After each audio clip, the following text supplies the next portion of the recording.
Okay, hello. My name is Elena Shipley. I lead up our audience insights team, and what that means in a company is I bring data and information about the merchants internally, and so that we can actually be true to what your needs are and what is happening in the marketplace as a whole.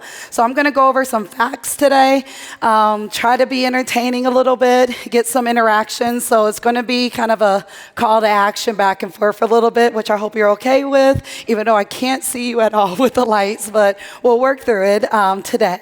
So one of the things I'm going to be talking about today, we have two big things that we're talking about today. One is going to be data that we got from our restaurant ordering preferences. We talked to about 1,500 consumers and learned about their different techniques that they're doing and different things that's going on. So I'm going to go over some data points there, and then we're going to talk about here in LA. I hear that's important for you all. We're going to talk about some specific insights that are related to the LA market. Then that comes from our DoorDash proprietary data internally, sharing some insights from there. And then I'm going to end with some information about one of the merchants in a success story to give you hopefully some inspiration to utilize within your business and your organization. And then I'll leave some time for questions in case you want to know some things. All right, here we go. Okay, I'm looking at what's going on here. So that's me. And people do call me Alana. Sometimes it's totally fine. My mom spelled my name wrong. I blame her. So this is what I just went over today that we're going to talk about. Let's get into it with national trends. And we're going to start off with some total U.S. trends here. So off the bat, one of the things that we ask is we ask consumers about, what are you doing? Are you ordering pickup more? Are you doing delivery more? Are you going in person more? And one of the exciting news that we have discovered is consumers are doing everything. Everybody wants to get back and supporting restaurants and supporting their local stores and stuff that's going on. And we see that in the numbers where over 70% across the board are doing more pickup, delivery, as well as going in the restaurant. But the numbers that we really love today is looking at those first two, where 86% are saying that they're ordering takeout and pickup as much or as more as they did last year, as well as 83% are ordering delivering as much or more as last year. And that's important because one of the things that has come out of this COVID time and things is that consumers are really interested in still getting delivery. They want that convenience. They want to be able to enjoy their local restaurants inside their home. And that is one of the things that we help out with. And it's really good to see that consumers are going to continue to do that. So next, when you look at what day of the week are people ordering, to no surprise, Friday is the top day that people are ordering delivery. But you can also see with these bar charts, it's pretty equal across each of the days. So there's a moment for ordering food and ordering deliveries throughout the entire week. Even though Friday gets a lot of attention, what we do notice is throughout the week, there are moments and times where people are wanting that food and wanting them to kind of enjoy that food at home. Now, looking at delivery orders by day and time, this is actually by the time of the day. So what you'll notice is that you do see an uptick during lunchtime. That is when people are ordering, as well as during dinner time. But we do not ignore the times before those. So one of the things that I have learned in our insights world is consumers really enjoy having access to food and items late night and early morning. Those are actually the times that they are probably most likely not wanting to get in the car, get out there and get into the world. And they would really enjoy having some options and more variety during those times.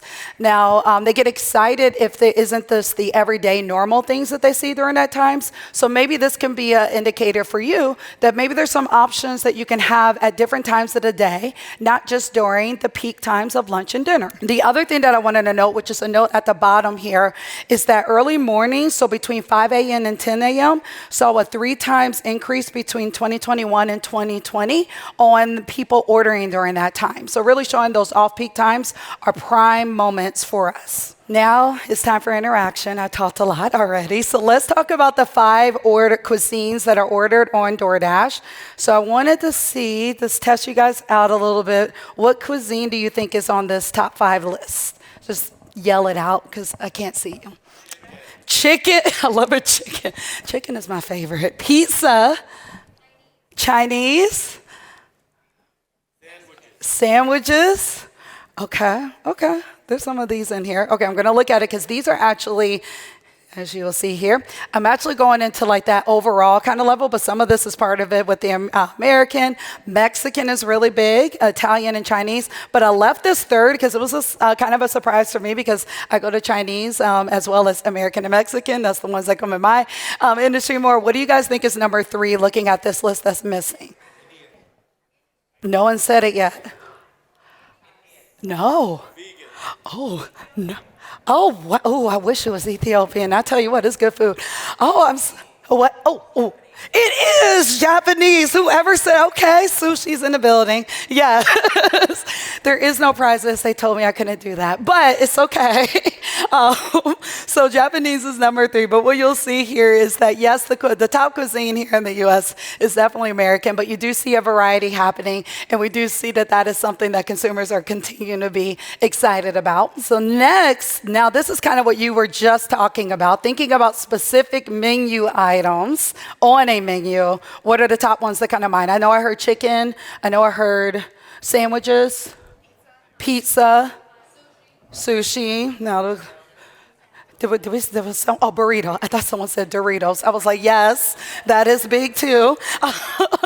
So you guys are kind of getting it, but you forgot the potato family. French fries, separate from hash browns, really, really good. So burritos are actually number 2, burrito bowls and burritos. Hash browns, French fries top the list, and cheeseburgers. Wanted to see if you could guess this middle one. Think younger. Sandwiches is part of it.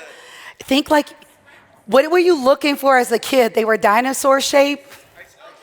Chicken nuggets, yes, that's number 3. Even as adults, that we really want chicken nuggets overall. So that's the number 3 items. And this is at U.S. at a total level. We're going to talk about LA a little bit later here. See if you guys can continue guessing. Thank you for interacting for right now.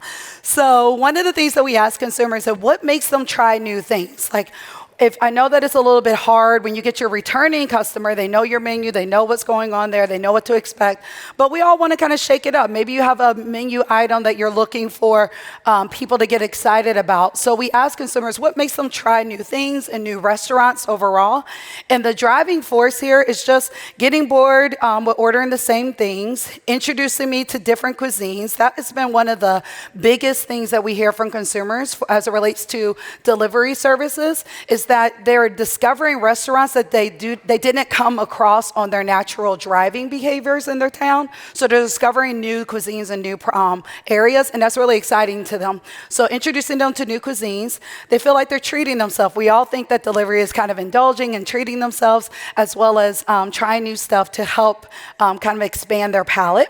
Attractive price, nothing wrong with a good price to get you to try something new, as well as ordering healthier. We do see that throughout times of the year, consumers are looking to look for healthier options. I know someone said earlier, like vegan was maybe like a vegan menu items and such. Those are stuff that consumers do like to look for as well when they're kind of looking to still get that convenience of delivery, but looking to have better choices from a healthy standpoint. In case you guys want to scan this now, this is actually for the full report based on the data that I just went through. There's a whole lot of data points that I didn't go over today, and we wanted to make sure to share that in order for you to be able to have access to it. All right, let's get into LA trends. So using that same information, we cut it for LA and see if you know your people.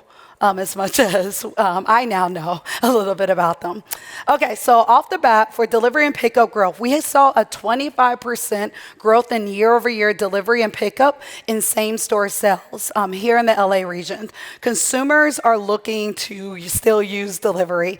So even with the pandemic that is going on, consumers, just like I was talking about earlier, there's a real love for having that convenience and having that at home, enjoying their favorite meals, enjoying new meals, and discovering them at home. When we look at the average number of restaurants that consumers in the LA region order from, it looks at 4.4, and this is actually on DoorDash. I was just making sure. Yes, on DoorDash, the average consumer in the LA region is checking out 4.4 restaurants.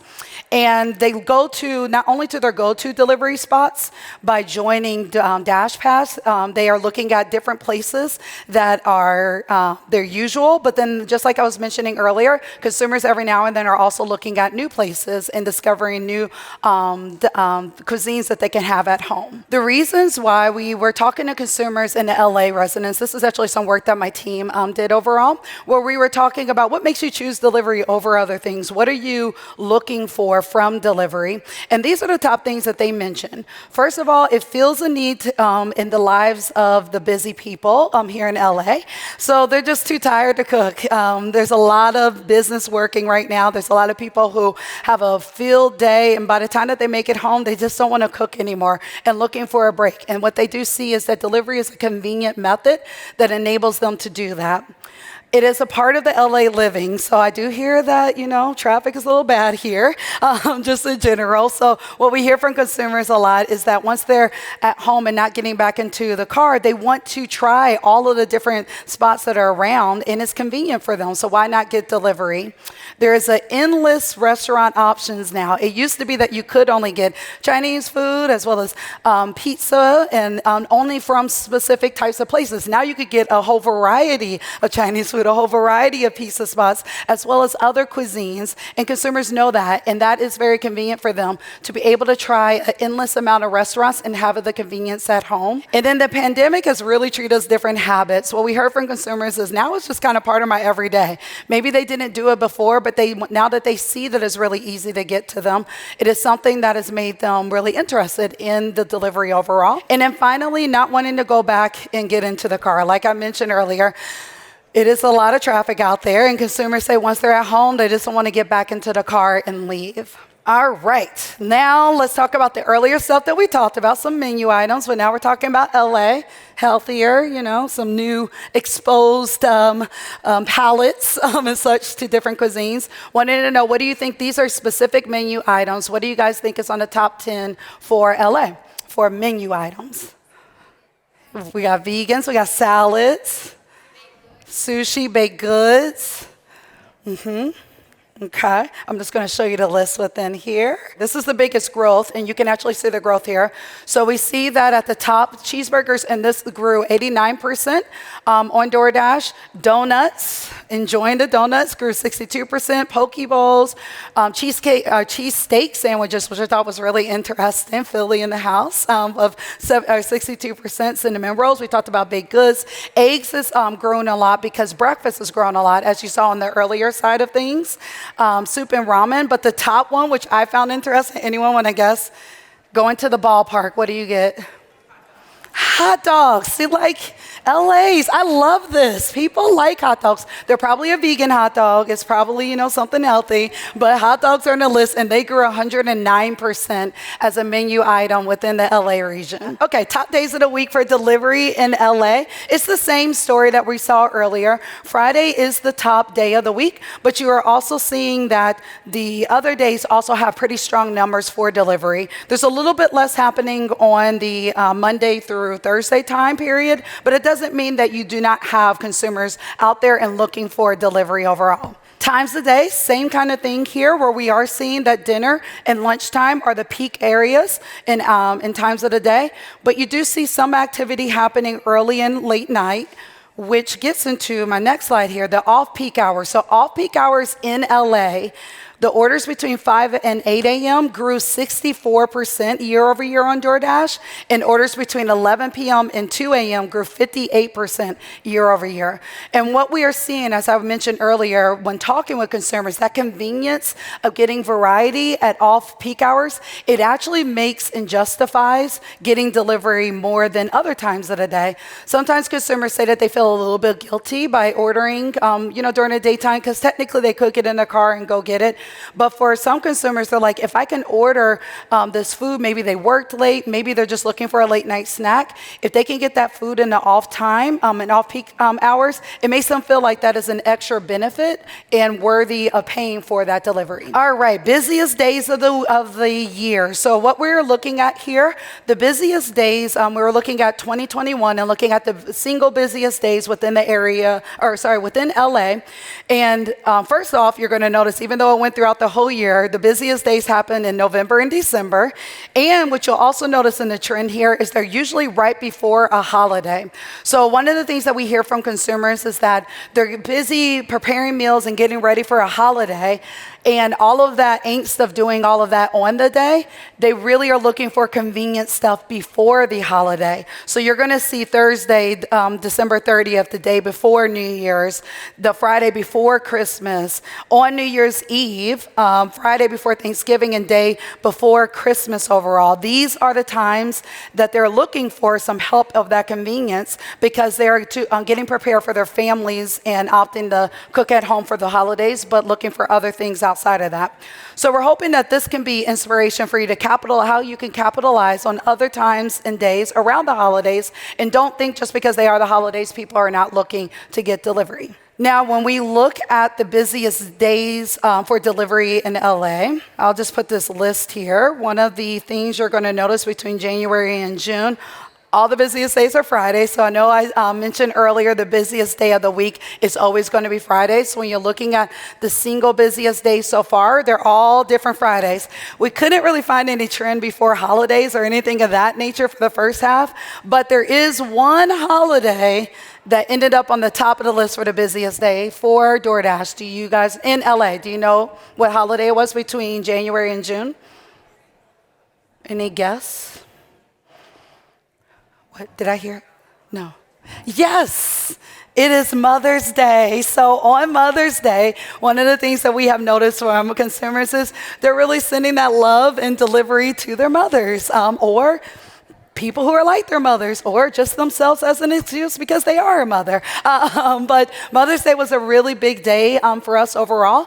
And this is one of the exceptions to that earlier where I said most of the time they're doing it before. And one of the inspirations that I think that can come from here is what do you have on the menu, or maybe what you're talking about that can kind of cater to someone who's looking out for somebody else or treating themselves on that day. All right. So some holiday marketing tips, since holiday is a really big deal, as you can kind of see throughout the years. Here's some tips that we have seen for merchants that have done the best with utilizing DoorDash. First, promote well in advance, at least a month in advance. We actually did a study that we continuously do studies on holidays to see when do people actually start looking into planning for a holiday. And most of the time it's between 4 to 6 weeks before a holiday. So getting that word out there early is going to be really key for consumers getting excited for what you have to offer. We also give customers a sneak peek with mouth-watering photos of seasonal dishes. Love a good seasonal dish. Love good seasonal food. That's why I go to Trader Joe's. I don't know. It's a really good place overall. But what we have also noticed is that when consumers see the pictures, that actually gets them also over the hurdle of trying something new on delivery because it is something that they kind of feel more comfortable and confident about ordering. So having those there will be really good. In seasonality, just as a psychology kind of thing, anything that we think is going to go away soon, we feel like we need to order it. So anything that feels like it's seasonal and is only there for a limited time is going to be enticing to the customer. Offer promotions and incentives. Everyone loves a good deal, like I said earlier.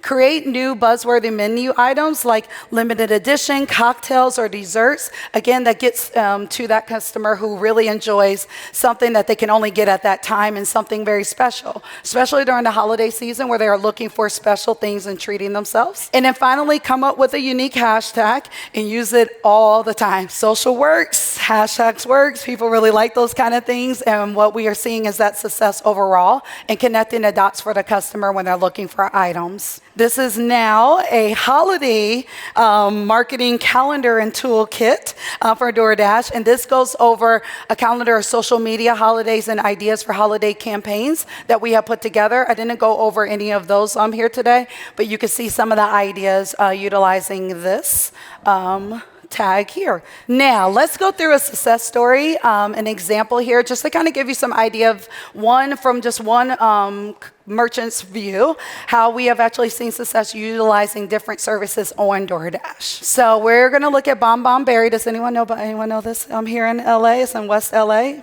At all? Came across it? I haven't. I'm not from here, so I haven't came across it just yet. I actually looked this up because I needed to make sure that I said this right. Acai bowls. I always say it wrong, but Google is your friend. It tells you how to say it. But they have acai bowls and frozen yogurt. They're located in West LA, and they are a family business that is inspired by the owner, Michael Lee, and his wife's love for acai bowls. They have UCLA nearby their actual store. And one of the things that they wanted to understand is when you are tailoring towards a group full of students, what can they do to really cater to their needs, especially because students overall have a little bit less money that they can spend on a daily basis. So they wanted to see how they could tailor to that group. So when Michael talked to us and we worked with him, his goal was to better understand what customers want and then what they do not want. No need to waste the amount of energy and menu items on things that not looking for, wanting to drive loyalty and repeat business, as well as reach out to new customers. So that was the main goal that he had when coming and kind of working through the DoorDash app. So the solutions that this company ended up utilizing to help increase their businesses, there was 4 different things that were really important to them: Dash Pass, sponsored listings, promotions, and business manager app. And we're going to go through each of these and kind of talk about them in a little detail. First, starting off with Dash Pass. So here's a quote from Michael on this. Dash Pass has helped us get new and loyal customers. Most order 5 out of 7 days a week. Dash Pass brings me a lot of loyal customers that order regularly. So as if each of you guys are DoorDash customers, you know that Dash Pass enables you to get $0 delivery fee and lower service fees on orders. What that means for you as a restaurant owner is that you're going to be attracting the customers that spend more, that are more loyal on the app itself, and they feel like they're getting a deal, so they're likely going to pass that on and buy even more from you because overall it's costs them less to actually get it delivered to them. So being able to offer that unlimited free delivery to their customers for Bonbon Berry, they were able to get a lot more new customers, and those new customers turned into loyal customers overall. They helped them reach their new customers and turn them into one of those regulars that they also saw them in person as well. We also, Bonbon Berry also used sponsored listings. So if you guys haven't came across this already, you are able to actually get sponsored listings onto the DoorDash app. So there are ads within the DoorDash apps that puts higher attention for your restaurant over other restaurants. Now, the one cool thing that I noticed or I've heard from other merchants that are different from other areas is that our sponsored listings, you can target specific types of customers. So you can make them for your new DoorDash users, repeat users, and you can also target ones who have been returning customers, anything of that nature. Then you also ads are pay per order, not per click. So you are only paying DoorDash if a person actually ordered after seeing that ad, not every time someone clicked it and they didn't transfer and make an order. And we see that being a very, something that is liked by our merchants because it makes it feel like you're not wasting an ad over someone who just saw it but didn't actually make an order due to it. And it makes them feel a little bit more confident overall. So for Bonbon Berry, they used the sponsored listings, which again helped them get exposed to new customers in their area because it gave them a dominant location within the app and gave them some kind of benefit over their competitors. Finally, you have Bonbon Berry and promotions. So for some of the examples that they utilize, they actually, separate from Dash Pass, you can actually offer $0 delivery for all the customers overall. They also took advantage of spend 25, get 15% off, spend 35, get $5 off. And this is also one of the things that you can do in partnership with DoorDash. So promotions on DoorDash, you can also target specific customers on this too. So you can target new, existing, or lapsed customers with a discount offer that fits for your business goals. And one of the other things that we hear from a customer side of things, which is exciting, is that I use this all the time as a consumer when I'm in a new city especially. you can actually filter down to just the restaurants that are offering a promotion during that time. And you kind of puts you in like a special zone for customers who are wanting to try you out, but not wanting to maybe limit the amount of competitors that they're looking at that time. So it also gives you like another spot that customers can discover you, not just on the overall listing overall. So some of the promotions, like I said, Bonbon Berry is here. And what they saw from this is they were able to get a lot more first order customers, again, new customers, that's what they were looking for. And it enabled consumers to get a try them and then turn into more loyal customers overall. And then finally, Bonbon Berry uses our Business Manager app. And the Business Manager app is something that is like a convenient tool that you can use with on-the-go access to critical information about your business on DoorDash. So you can use the app on your phone, your tablet. Michael actually was able to monitor his store data, the sales from wherever that he was. He can track in-progress orders, mark items out of stock so that customers don't accidentally click something that is no longer available. You can quickly address store issues, customer or contact customers directly, contact your Dashers, contact DoorDash support. It's really meant to be your all-in-one spot while you're in that moment to interact with what's going on with your sales. And one of the things, as you can kind of see here as one of the quotes from Michael, was he was saying it helped him give a snapshot into what's going on throughout the day. He can see the data he wanted on the go, can see the trends of business times, and can check if customers are making orders. The Business Manager app has made my life a lot easier. This is something that I know not everyone knows about, but it really is a tool when you kind of get into it. It helps with being able to actively take control of what's happening and see what's happening within your DoorDash orders overall. So we will end here with 5 takeaways. So first, delivery demand remains strong in LA. So as we saw the numbers, customers are still looking to get delivery. It's something that consumers are now really excited about, and it continues to be a convenient thing for them to utilize. Consider expanding your delivery menu with popular desserts. So as you saw, some of the different items that we saw on there are not just cheeseburgers or hot dogs that are top the list, but you see things like donuts and cinnamon rolls, as well as you can also, we didn't talk about alcohol today, but we have seen an uptick in consumers getting delivery for alcohol. So if you have alcohol within your kind of menu items in person, you can actually also offer that on DoorDash. And DoorDash takes care of anything that's needed from kind of a legal concern. I know sometimes merchants are like, I don't want to make sure that my alcohol gets in the hands of the wrong person. DoorDash takes care of that through using our Dashers and making sure that the person who actually gets that alcohol is of age and follows all of the rules and regulations for that. So we have seen a lot of uptick for that with merchants, and that has really helped out with a higher margin item and bringing in more sales. So consider doing that. Fridays are busiest, but LA consumers order delivery any day of the week. As you kind of saw me going through, Friday does see a spike, but you do see a very strong delivery throughout the week. Dinner and lunch are the most popular times, but don't miss the growing trends of off-peak times. Customers are a little bit less price sensitive during that time because they are really into getting delivery for that convenience and variety. And then finally, restaurants can choose which DoorDash products are right for their business. I just went over the example of 4 different options that are in the services of DoorDash, but we have a whole bunch of other services that I didn't go over with today that is offered to you. And that is my takeaways. Thank you for your time overall today.